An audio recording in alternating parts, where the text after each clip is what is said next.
news in the Tyne region. With Emily and Helen Carnell.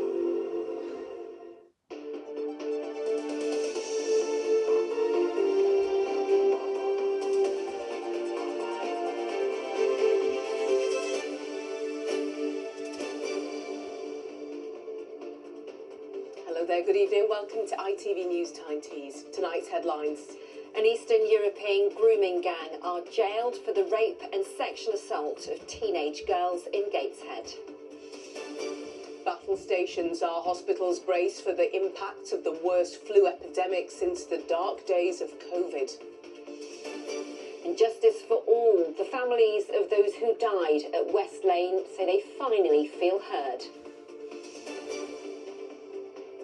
And we bring you a tale of two cities. It's Sunderland versus Newcastle United on Sunday. Premier League derby days are back.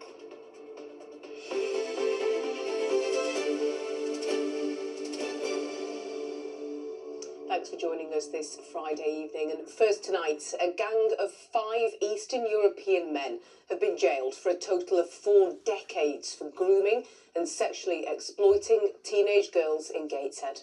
The gang of 4 Romanians and 1 Albanian, aged between 22 and 44, were convicted last month after a trial at Newcastle Crown Court. The sentences ranged from 18 months to 14 years. The gang's 6 victims were as young as 13 at the time and were given alcohol and drugs before they were abused. We can join our correspondent Greg Eastill now, who's been in court for today's sentencing. Greg. Well, Amy, the spectre of grooming gangs continues to cast a long and growing shadow on Tyneside. It's more than 10 years since Northumbria Police launched a high-profile offensive against groups of men who targeted vulnerable schoolgirls and young women. Today's case, another reminder that that work continues. Tyneside streets, the setting again for the organised, networked sexual exploitation of vulnerable teenaged schoolgirls, groomed in public places where their guard would be lowered and manipulated into devastating outcomes. These, the faces this time of those responsible. Eastern European men now aged from 22 to 44, guilty in total of 30 different charges, including multiple counts of rape. Their victims at the time aged between just 13 to 16. They have seen what they might have perceived as a weakness in these individuals, and they have pounced, and it's absolutely deplorable.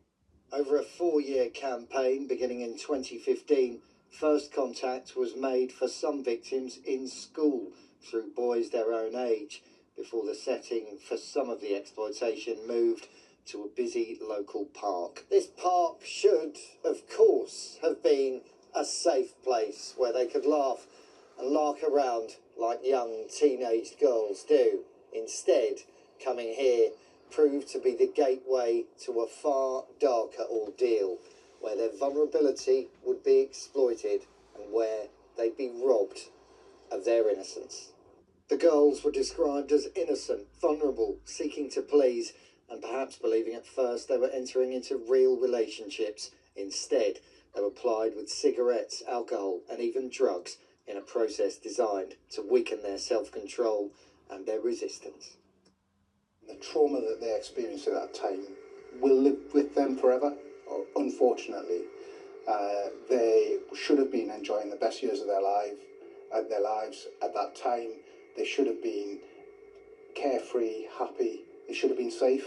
And unfortunately, this offending group meant that they weren't safe, and they've endured some of the most despicable harm that a young woman could experience.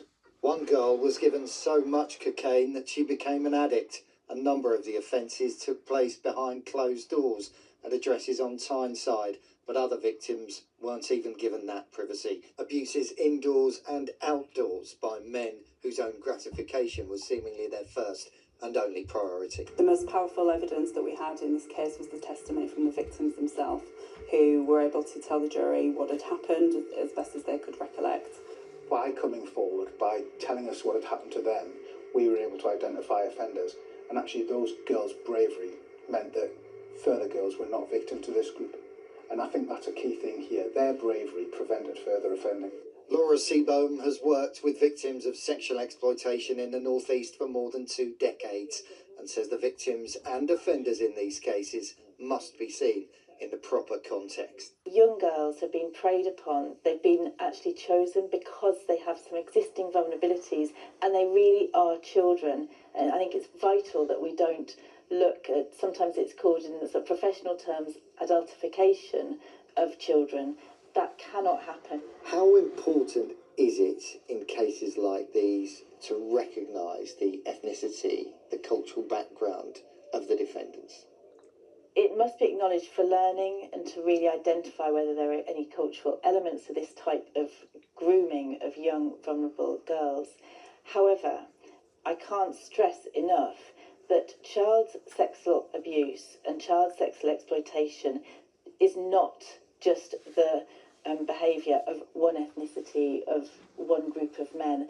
I mean, look at the Epstein case. You know, it's in the media so much and we're learning so much about that sexual exploitation and grooming of young women, and the groomers in that case were predominantly wealthy and powerful white men. This case comes 11 years after Operation Sanctuary, a sweeping, high-profile police offensive which helped secure multiple convictions for grooming offences after identifying a catalogue of potential victims. But more than a decade on, it seems the problem still persists. Absolutely, it is. And it's not unique to the North East. It happens across the country, but it is happening here in the North East of England. And we, within the last year, our force has set up a dedicated serious organised crime exploitation unit that seeks to investigate, to uncover and investigate this sort of offending. When we spot the signs, when we see older men, you know, in a park, sort of, you know, hanging out with schoolgirls, it's a red flag. And we need to take notice, or it might be takeaways or outside particular shops or on the streets. A lot of this is really visible. It's kind of hidden in plain sight, this type of offending. And we can all be aware of it and we can all do something about it. We can all report it to the police. It's absolutely vital that everyone in our communities sort of sees violence against women and girls as their business. A call for vigilance from all of us then to an evil that's often hard to talk about, but always too damaging to ignore. As he began passing sentence, the judge in this case stressed that all the offenders were living here legally, having migrated to the UK as children, and said his sentencing would have to reflect the fact that most of them were also juveniles at the time that they carried out their offences. But he saved his last words for the victims in this case, commending them for their courage, for their resilience and for their dignity. One spoke of how she felt controlled, held hostage by a monster. Another, reading her statement, looking directly at the men in the dog, said no true safety existed for her now as a woman. And a third, in a written statement, described how she felt so isolated, so lonely at points during her ordeal. She'd often eat her lunch alone in the school toilet. She would cut herself too, she said, just to numb the pain. All 3 cases remind us of the damage that these grooming gangs can do. Let's get some bigger picture information on this from our political correspondent Tom Sheldrick in Westminster. Tom. And a rapid review into grooming gangs nationwide said in the summer that the scale of their crimes is still unclear and the ethnicity of perpetrators had been shied away from. Under a lot of pressure, the government agreed to hold a full national inquiry into the issue. But in October, 4 victims resigned from its panel, angry at how ministers were handling the process, and 2 leading candidates to chair the inquiry withdrew. Now, finally, this week, it's been confirmed that Baroness Anne Longfield, the former Children's Commissioner, will lead the inquiry. She's pledged to identify the truth and ensure children today are protected in a way that others were not. Her appointment hasn't been universally welcomed, neither though has there been a backlash. She will face a lot of scrutiny going forward. The government have said the inquiry should be finished within 3 years. It will be made up of a series of local investigations into grooming gangs. We don't know where yet they will focus on and whether that will include our region. Tom, thank you. Next tonight, our hospitals are being told to brace themselves for a wave of admissions and pressure not seen since COVID times. It's because of a particularly nasty strain of flu, and with resident doctors preparing to strike next week, we're being warned the NHS nationally could be on the brink of collapse. We can join our health correspondent Helen Ford in our newsroom for more on this. Helen. Well, when the Health Secretary Wes Streeting talks about a tidal wave of flu tearing through hospitals, it's a sign of the pressures being faced by the NHS at this early stage in the winter. Now, in our region, the Trust, which runs Sunderland Royal and South Tyneside District Hospitals, is asking staff, patients and visitors to wear a face mask and to wash their hands when entering and leaving all its sites. And that is in an effort to contain not only the spread of flu, but also other viruses like COVID. And a real illustration of the scale of this issue across this particular trust yesterday, around 45 people were in hospital with flu. Today, that's risen to 60. The impact is well beyond the patients who have these winter viruses. We then have to isolate patients who've been in contact with such patients, and ultimately that means it slows the flow of patients through our emergency departments into our hospitals. So that can, delay assessment, treatment from that perspective. So the impact is widespread, and we've already got a rise in activity, patients attending from that perspective as well. So away from hospital settings, what can we all do to protect ourselves? Well, 1.7 million people in the North East are eligible for a free flu jab. So far this winter, I'm told just over half have taken up the offer. And given that it takes about 2 weeks from having a jab to building up full immunity, the advice is that if your appointment is still some way off, you might want to bring it forward. Meanwhile, as part of wider NHS winter planning in our region, a series of acute respiratory hubs, as they are known, will be operating in the weeks ahead. And that's to provide extra capacity for patients who pick up infections that lead to breathing issues. Our health correspondent Helen Ford in our newsroom this evening. Thank you very much. Next tonight, 24 hours after the Health Secretary told families who lost loved ones at one of our biggest mental health trusts they would get a full public inquiry, focus is turning to what that might look like. It follows a series of fatalities and failures at the Tees-esque and Wear Valley's NHS Trust. And our reporter Katie Cole has spent years following this story, and Katie joins us in the studio now. You've been hearing from the families today. Yes, Wes Streeting said that he hoped families would sleep better knowing that they were getting this inquiry. And families I spoke to today say they did last night. I think there is a huge sense of shock that this has finally happened, but relief too. They've spent years campaigning for this. Protests outside of hospitals, petitions handed in at Downing Street. More than 20 families were meeting with Mr Streeting in Darlington yesterday, but there are many more involved, around 60 in total, including the relatives of two teenage girls, Christy Harnett and Nadia Sharif, who died at West Lane Hospital in Middlesbrough in 2019. We've done a great job. I think everybody's done a great job. It'll stop, from other people getting injured or hurt or deaths, People will be called, even those who have now left the trust, people will be called and they will have to attend and they will be questioned under oath. So the truth will come out. It's what we hoped for, what we dreamed for. And Mr Streeting is really keen for us to be part of this, which is lovely. And that'll be our legacy. So by the end of February, families will have helped to select who is going to chair this inquiry. And as their solicitor told me today, they'll also be involved in deciding on what the inquiry will cover. What went wrong? How did it go wrong? Why did other people not step in, like NHS England or the Care and Quality Commission? What went wrong? But more importantly, how can you put it right so that you've got a good, functioning trust, which isn't there at the moment? The Tees Trust says it will support the process of a public inquiry with transparency, openness and humility, and says it's committed to listening, reflecting and taking meaningful action to ensure it improves as an organisation. A public inquiry is not a quick process. Around 2 to 3 years we think this will take. But for the families who have spent years campaigning for this in memory of their loved ones, they say they will wait because what they want is real change. Katie, thank you very much indeed. And the ITV Evening News continues after us at 6:30 tonight with Geraint Vincent. Coming up, a man is found guilty of murdering his wife 8 years after he was cleared of that crime. Robert Rhodes was acquitted of the murder of Dawn Rhodes in 2017, but was retried after their child gave new evidence. We'll have the details.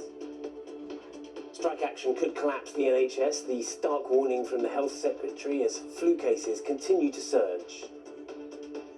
And Taylor Swift opens up for the first time about the effect the Southport knife attacks had on her. Join me for those stories and more at 6:30. Now next tonight, it's what this week and the weekend has been building up to, if you're of a red and white or a black and white striped persuasion. Yes, we're getting our first Premier League We're Tyne derby in years on Sunday at the Stadium of Lights. Well, Simon is there for us. He's going to look at matters on the pitch. But first, let's join Amy Sutton, who's in Sunderland. So, Amy, both cities are getting ready for a huge event. Yes, this is what the fans have all been waiting for. It is a tale of two cities, a rivalry unmatched. But there is one thing these fans all have in common mind, is that they both really want to win. And just because Sunderland is playing host this time, it doesn't mean Newcastle isn't prepping its own party. It's December when you get together with people you haven't seen in a while. A time for peace and goodwill to all. But the glad tidings are on hold this Sunday when Sunderland hosts Newcastle United. At the Flying Boat pub in Fulwell this Sunday lunchtime will be very different for staff and fans. It's that the week building up to it's like, you know, sleepless nights dreading because you just don't want to lose. So I'll do my little things, sort of same boxer shorts, stuff like that. Our loyal fans have supported Sunderland from the worst of times, and this is just fantastic for all the fans. We'll be here at the Flying Boat watching it, me and my family. And like any family, it's hoped everyone will get along. We're a very family-orientated pub, and when it comes to Sunderland football as well, we all see it's very family. It's a very big thing to football fans. And they are coming in from far and wide. We're from Devon. We got up at 2:30 this morning. We haven't got tickets for the game, but we're just going to go into town and just be proper fans. And that applies in the Toon too. Keith and Jan have travelled from Nottingham, purchasing a lucky duck from Newcastle's club shop. Newcastle win, happy wife, happy life for him. Very good. They've even got the support of Robbie Bobson here, named after, well, you can work that out. It's hard to imagine there's people in this city who don't know what all the fuss is about. Before I come here, I didn't know that there is this derby match against Newcastle and Sunderland. But my supervisor being a supporter of Sunderland, so he used to tell me all about, all these rivals. So I would love to experience the atmosphere. But for the loyalists, well, this is a generation game. I'll be at home with me lads watching us. My two sons will be watching us. Can't wait for it. It's his first derby. Reckon nice 4-0. Cheeky pint, can't complain. It's not really a derby if they're not very good, is it? And depending on how you're spending your Sunday, businesses will be booming in both city centres. There will be thousands of additional visitors into the city to watch the match. Obviously filling up bars, restaurants, all of that. So I think the city will be absolutely heaving. Back in Sunderland, they're well aware football means footfall. We've got businesses opening at 9 o'clock on Sunday morning, and we'll be open all day. Not only do you get those additional Sunderland fans and footfall, you're also getting the away fans as well, who have money in their pockets, which means a massive amount to the businesses. They can't even agree on how to spell Howie. But Sunderland and Newcastle fans can agree, for now, the countdown to Christmas is on hold, because the real festive treat is this weekend. Now, Northumbria Police, both city councils, the ambulance and the fire service have been working on a strategy to ensure for the safety of anybody travelling to the match, and there'll be a heightened emergency service presence for anyone who needs assistance. If you're travelling to the match here in Sunderland next Thursday, make sure you check the Metro timetables because it will be busy. And if you're a fan wanting to watch the match from NE1 to SR1, there are fan zones from the Stack in Newcastle to the one in Seaburn. So that's travel check, venues check. Weather, you're going to have to ask Ross about that. But listen, if you bleed red or if you bleed black and white this weekend, all eyes will be on the Stadium Light.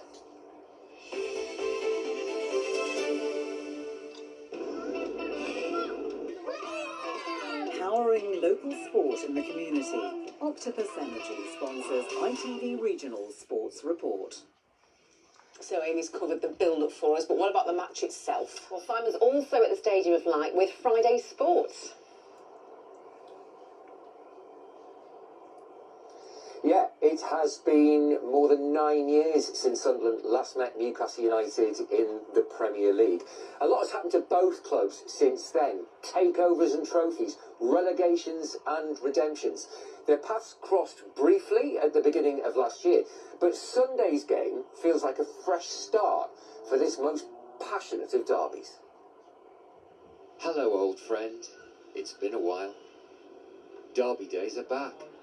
It's wonderful and horrible at the same time. And if you don't play them, you can't beat them, and if you don't play them, you can't lose to them.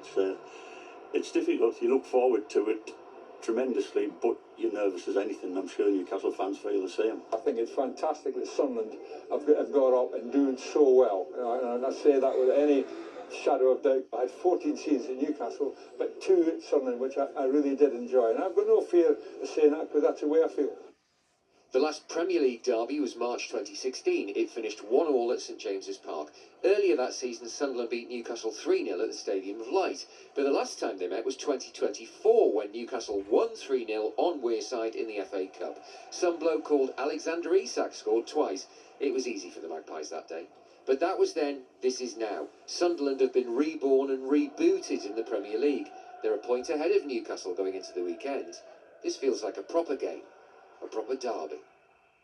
We were 5 or 6 months ago a newly promoted side, and now we've got 23 points, and we are playing Newcastle at home, so it's a privilege. We are exactly where we want to be, so it's really exciting for our fans, for our players. Of course, you're well aware of your individual responsibilities. It means everything to me personally. I want to do the club, the city, our people proud. I want them to be proud of the team. I want them to be proud of the players.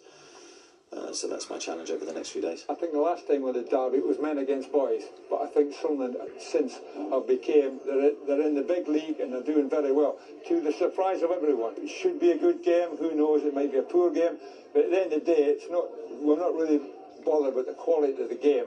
It's just the result. We've been probably more consistent than Newcastle. They're letting late goals. We score late goals. It's become a bit of a tradition in the last 6-8 months. So it should be close. I hope it isn't. I hope we wallop them. Fans of both teams have grown up on the old derby stories. Shearer's final goal, Sunderland's 6 in a row. For every Stan Cummins at the Fulwell end, there's a Liam O'Brien over the wall at the Rourke end. This rivalry is historic. Even when the teams have been apart, it's never been forgotten, and it's good to have it back. Yeah, so much history. Simon, the league table suggests a close game. Is that what you're expecting? Yeah, I think it will be close. Let's face it, Newcastle United have got the pedigree. They're the Champions League team, they're the Carabao Cup winners. But this new Sunderland team is something completely different. They won't be bullied like they were in the FA Cup last year. So here it comes. It is the most predictable and horrible piece of fence sitting imaginable. But I think by far the most likely outcome is a draw. I don't know about that. It is great to have a North East Premier League derby, Simon, to look forward to. If Middlesbrough got promoted, we'd have loads of them, wouldn't we? Any chance? Yeah, I mean, of course, there's every chance it could happen. I mean, Borough are second in the Championship table, and they've got a new boss who seems to win all of his games, which is very good indeed. Kim Hellberg will try and stretch his 100% record to 4 in a row when they host QPR tomorrow. It's been a really impressive start from the Swedish head coach, but he says he's still trying to get his feet under the table. Crossing my fingers, hoping for them doing good stuff on the pitch. They have been. The place has been excellent, and then trying as much as possible, as quick as possible, work to earn the trust from players, supporters in the way I want to play. You can see if Kim Hellberg makes it 4 out of 4 as Borough boss on the EFL highlight show tomorrow night. It's at ITV 4 at 9 o'clock. It's the Women's FA Cup third round this weekend. That's where the North East teams from Super League 2 come in. But it's not just them. Watch out for Middlesbrough, who play in the step below WSL 2. They're at home to Files. Watch out for York City, who play in the step below that. They're away at Altrincham. Durham have an all Super League 2 tie against Sheffield United. Newcastle and Sunderland should both win against lower league opposition. Now, away from football, the North East has a new world champion, and she had to work incredibly hard to claim her crown. The T100 triathlon is 100 kilometres long, and Gateshead's Kate Waff today became the world champion after winning the season finale in Qatar. The 26-year-old admitted she suffered from anxiety before the race, and she suffered physically after the race. But the $200,000 winner's cheque will presumably help take some of the pain away. Kate is on top of the world. On Sunday, here at the Stadium of Light, we'll see who comes out on top in the derby.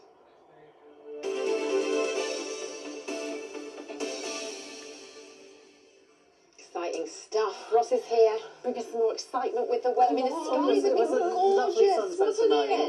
Yes, beautiful colours. You're out with your cameras, of course you were, as you always are. Lovely subtle shades here of the pinks and the reds. So yeah, looking really beautiful. Although I have to say, it was yesterday's sunrise that got everyone out with their cameras. Awesome. Absolutely stunning. So let's get through as many as we can.